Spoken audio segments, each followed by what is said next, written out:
Hey everybody, it's Eddie from Tokyo. This is your cryptocurrency update from Japan. This video is kind of fun. Yeah, there's so much going on. We've got Bitcoin closing at its all-time high, which was in the last 24 hours. And that's important because we're waiting for this to spark the altcoins.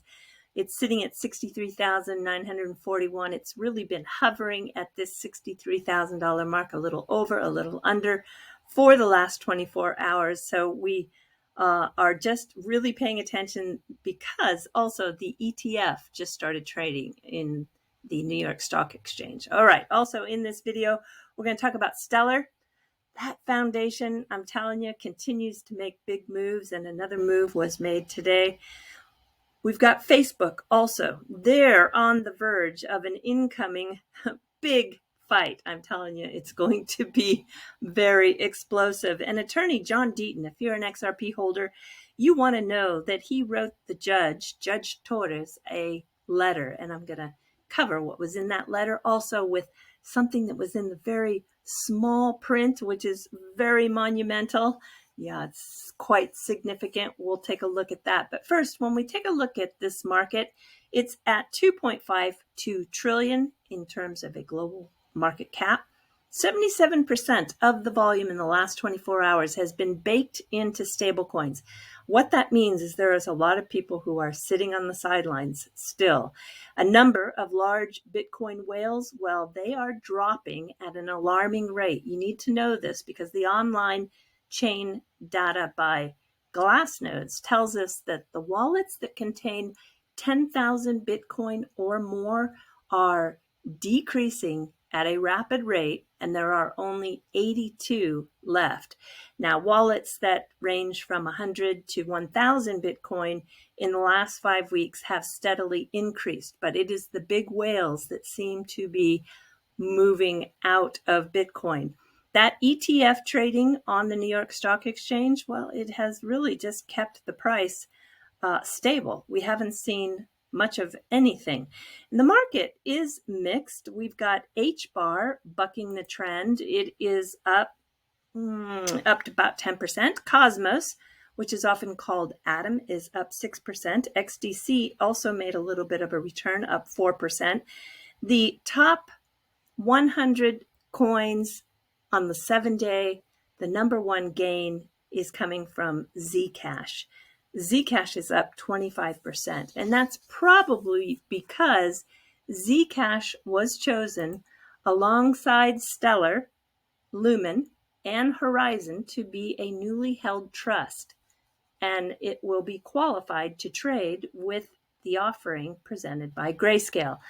These are funds that are securities, and they're very attractive to accredited investors who don't want to necessarily custody their own assets, but they do want exposure. So this is the way they do it. And Stellar is one of the three. It has so much going on right now with the CBDC rails, MoneyGram. It's in the middle of a partnership that is existing between Visa and Circle USDC coin. I just think this is a project that we all need to really watch carefully.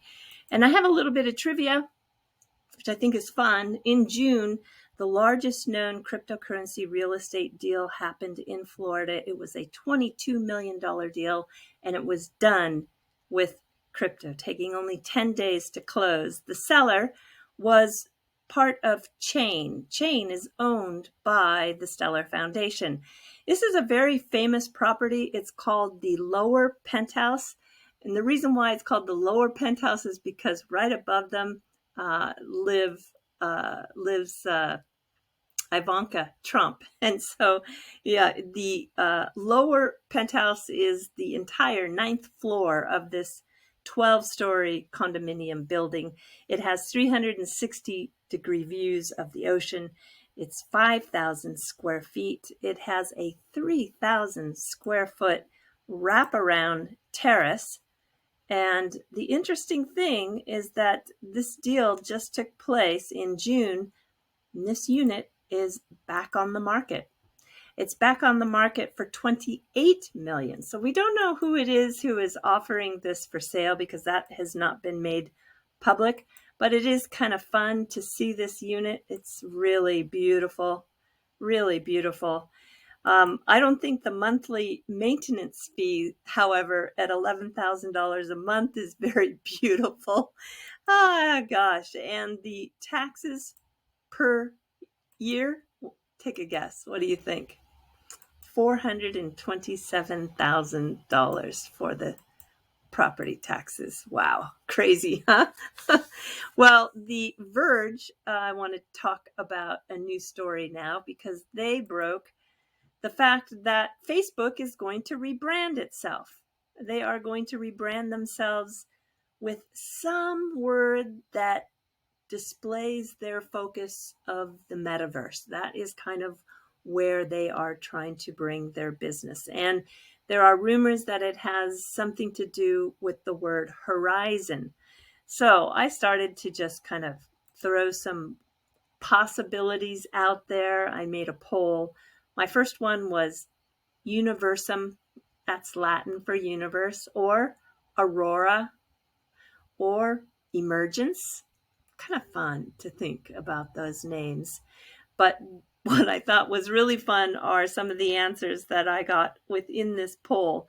How about face swap or Libraverse? Not bad.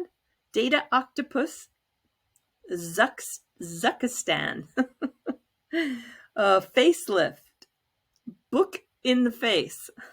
Some of these are really funny. Fipple, Zuckerverse, close book, spy book. That one's good. And Surveillia. Very nice. I think my favorite one, though, was Chibi. That is the name of one of my cats.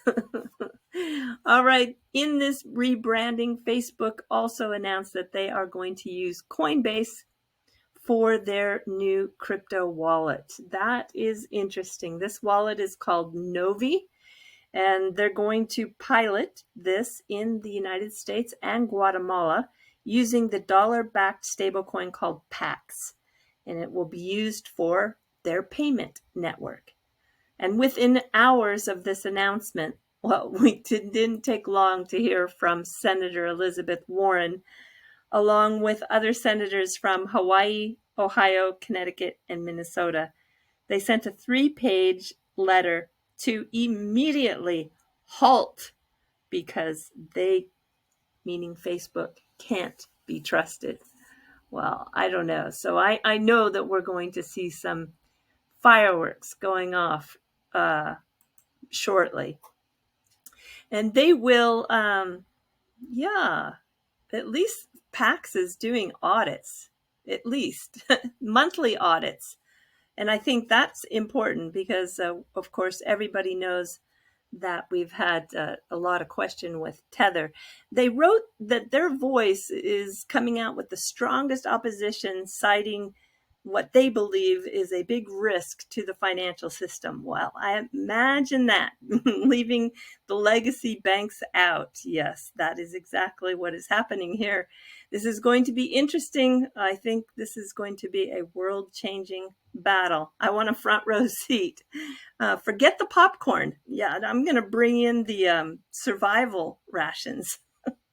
Yeah, that have a very long future expiration date because I think this is going to go on for a very long time.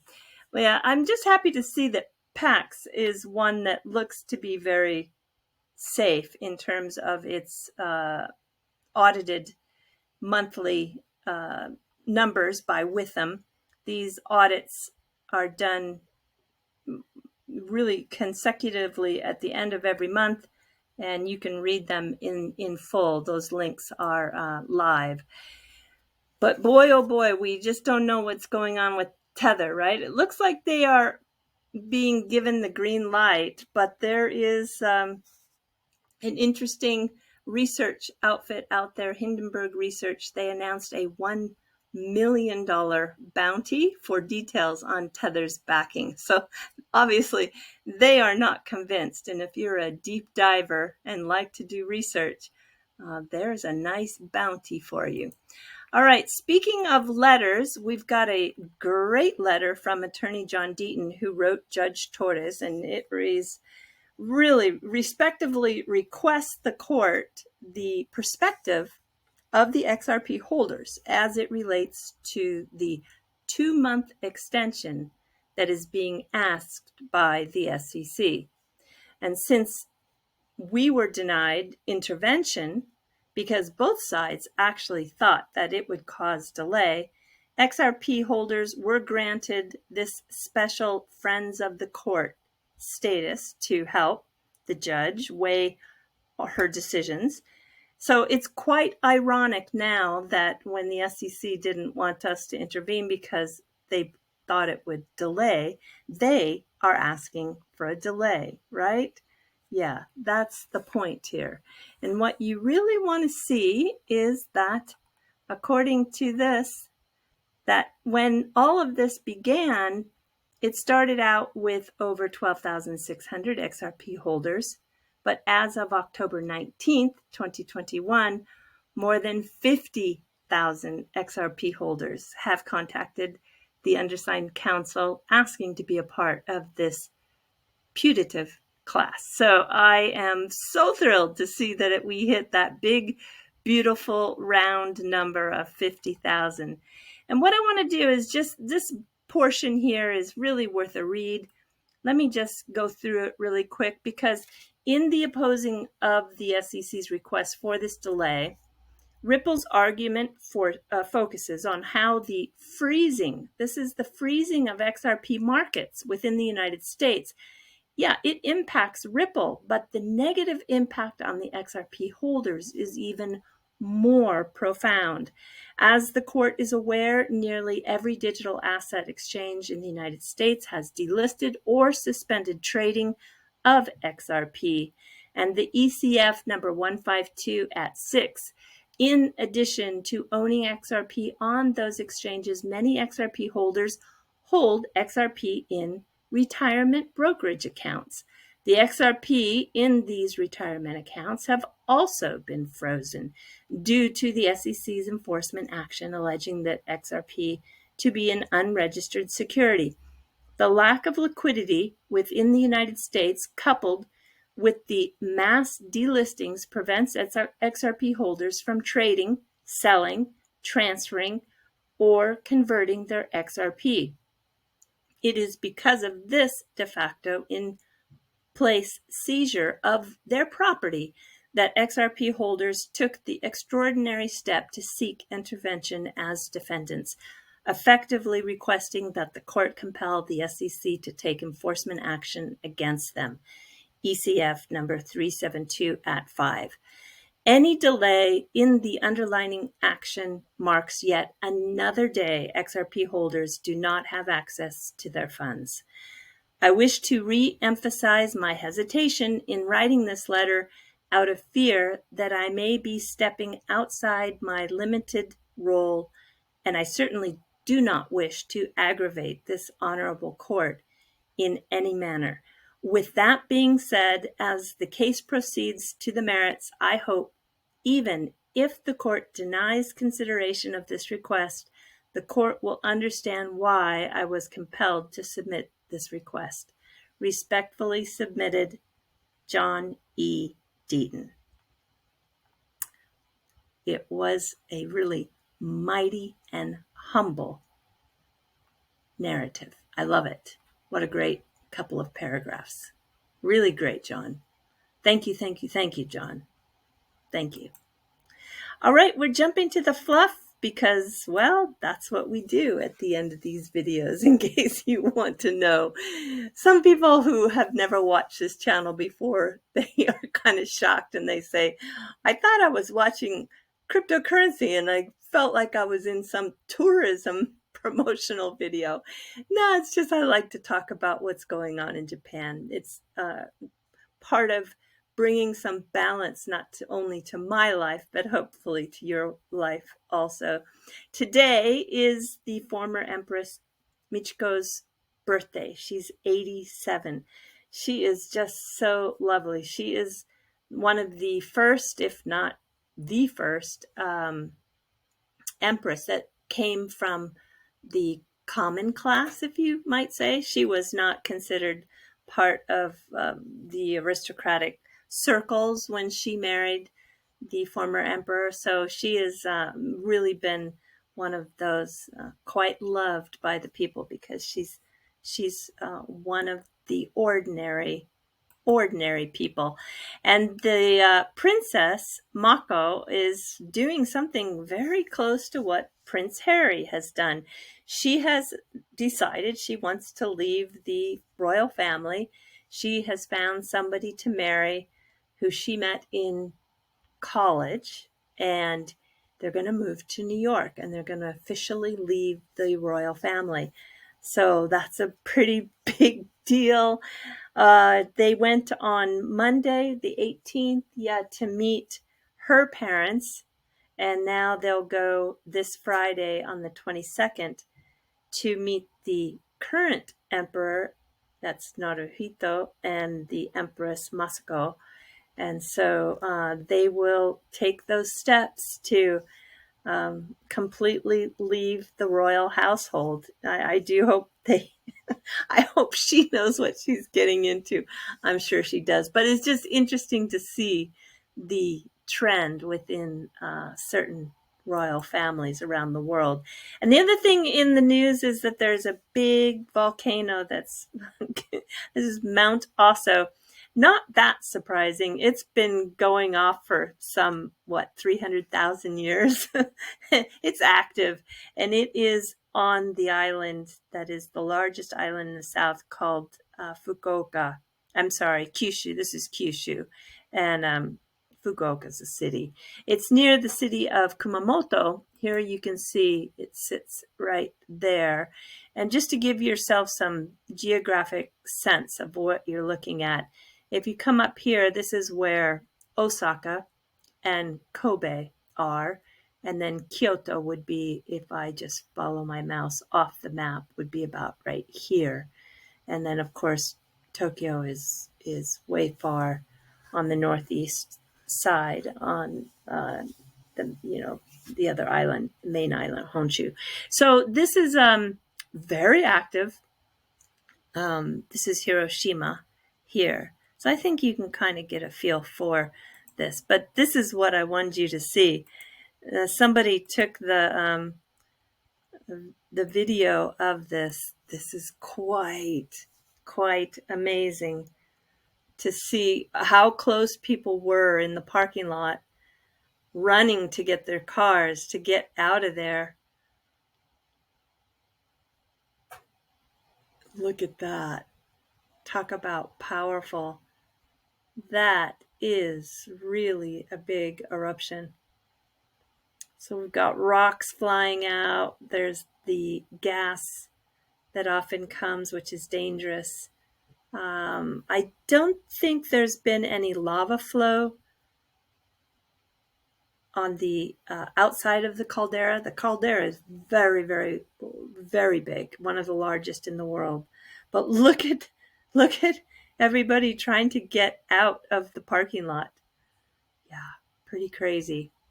So it is going to finish off this video with just showing you my favorite miniature artist in Japan. This is Tatsuya Tanaka, and he has a couple of really fun, different miniatures where he takes items that are in our everyday lives, but transforms them into what you might think of as a creative representation of our daily lives. Here you have Legos, and it is a scene of the green tea pickers.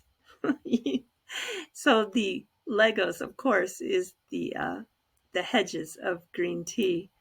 And then here we have the use of 3 different kinds of sponges. The blue sponge, of course, represents the water. And then you have the yellow being the sand, and the green is grass with the palm trees. And people hanging out, having some fun on a holiday. And the last one is one of his newer ones, where we have a mouse working like a backpack. Pretty slick. That would be a great backpack design. All right, everybody, do take care. Sayonara for now. Bye-bye.